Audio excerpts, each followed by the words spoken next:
These people can make me angry, Sarah said as we resumed our walk along the path. Forget it, Phil said. These kind of people come around sometimes. But why so many? Why right now? Asked Sarah. As we walked up to the lodge, I could see Will at the Jeep. The doors of the vehicle were open and gear was spread out on top of the hood. He saw me immediately and motioned for me to come over. Well, looks like I'm about to take off, I said. My comments broke a 10-minute silence, which had begun when I had tried to explain what I had seen happen to Sarah's energy during the... Evidently, I had not put it very well, because my comments had provoked only blank stares, and had cast us all into a period of long self-absorption.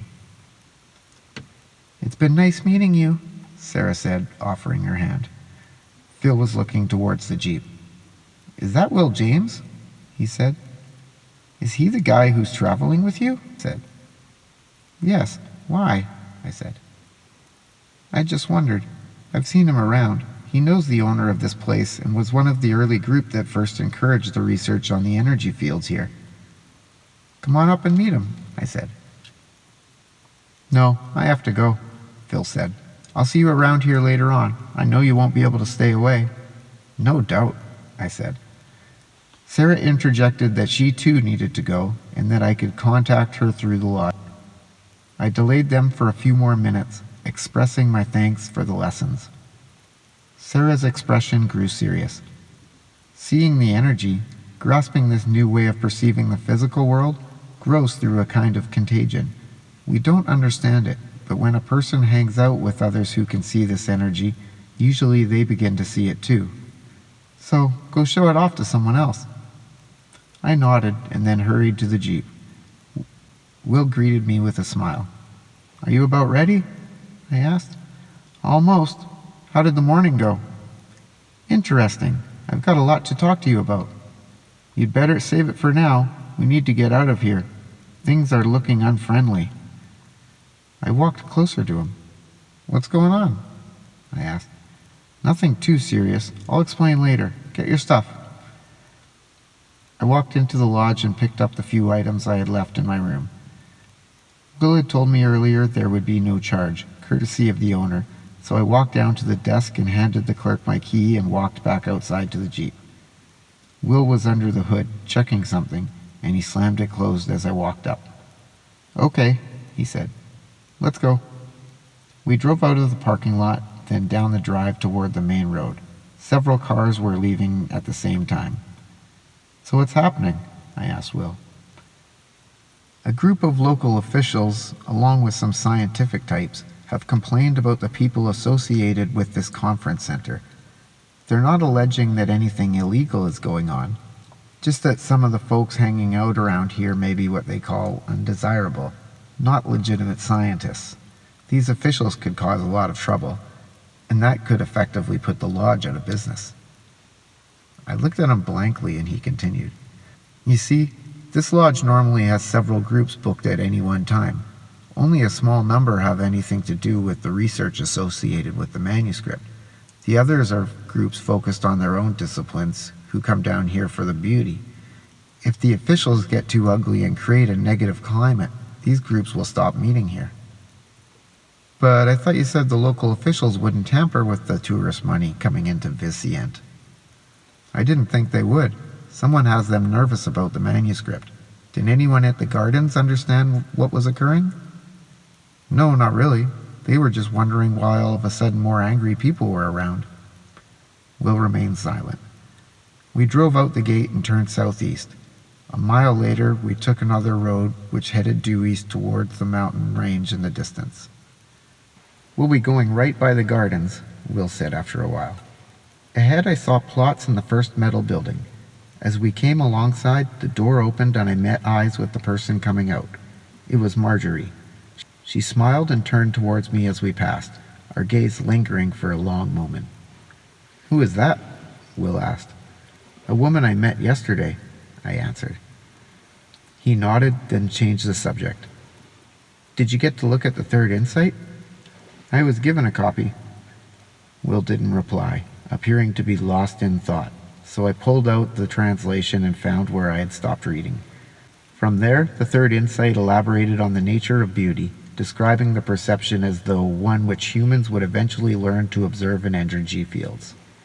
Once this occurred, it said, then our understanding of the physical universe would quickly transform.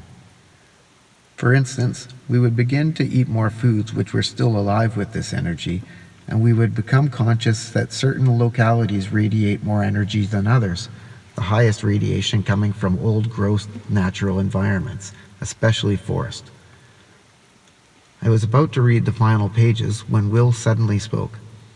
"Tell me what you experienced back at the gardens," he asked. As best I could, I related in detail the events of the last 2 days, including the people I had met. When I told him of the encounter with Marjorie, he looked back at me and smiled. "How much did you talk to these people about the other insights and how these insights relate to what they're doing in these gardens?" he asked. "I didn't mention them at all.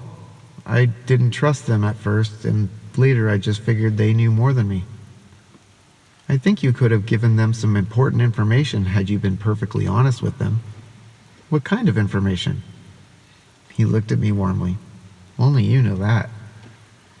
I was at a loss for words, so I looked out at the landscape. The terrain was growing increasingly hilly and rocky. Large granite outcrops overhung the road. "What do you make of seeing Marjorie again as we passed the gardens?" Will asked. I started to say just a coincidence, but instead I said, "I don't know. What do you think?" "I don't think anything happens by coincidence. To me, it means you two have unfinished business, something you needed to say to each other that you didn't." The idea intrigued me, but disturbed me as well. I had been accused all my life of remaining too distant, of asking questions but not expressing opinions or committing to a position. Why, I wondered, was this coming up again now? I also noticed that I was beginning to feel differently. At Vicient, I had felt adventurous and competent, and now I was feeling what could only be called a growing depression mixed with anxiety. "Now you've made me depressed," I said. He laughed loudly, then replied, "It wasn't me. It was the effect of leaving the Vicient estate. The energy of that place makes you high as a kite. Why do you think all those scientists began hanging around there years ago? They don't have a clue as to why they like it so much." He turned to look at me directly. "But we do, don't we?" He checked the road, then looked back at me again, his face full of regard. "You have to crank up your own energy when you leave a place like that." I just looked at him, puzzled, and he gave me a reassuring smile. Afterward, we were both silent for perhaps a mile when he said, "Tell me more of what happened at the gardens." I continued the story. When I described actually seeing energy fields, he looked at me with amazement but said nothing. "Can you see the fields?" He shot me a glance. "Yes, go on."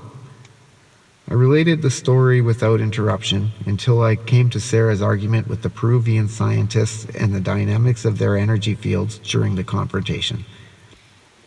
"What did Sarah and Phil say about that?" "Nothing. They didn't seem to have a frame of reference for it." "I didn't think so. They're so fascinated with the third insight they haven't gone forward yet. How humans compete for energy is the fourth insight." "Compete for energy?" He merely smiled, nodding towards the translation I was holding. I picked up where I had left off. The text pointed clearly to the fourth insight. It said that eventually humans would see the universe as comprised of one dynamic energy, an energy that can sustain and respond to our expectations. Yet we would also see that we have been disconnected from the larger source of this energy, that we have cut ourselves off and so have felt weak and insecure and lacking. In the face of this deceit, we humans have always sought to increase our personal energy in the only manner we have known, by seeking to psychologically steal it from others, an unconscious competition that underlies all human conflict in the world.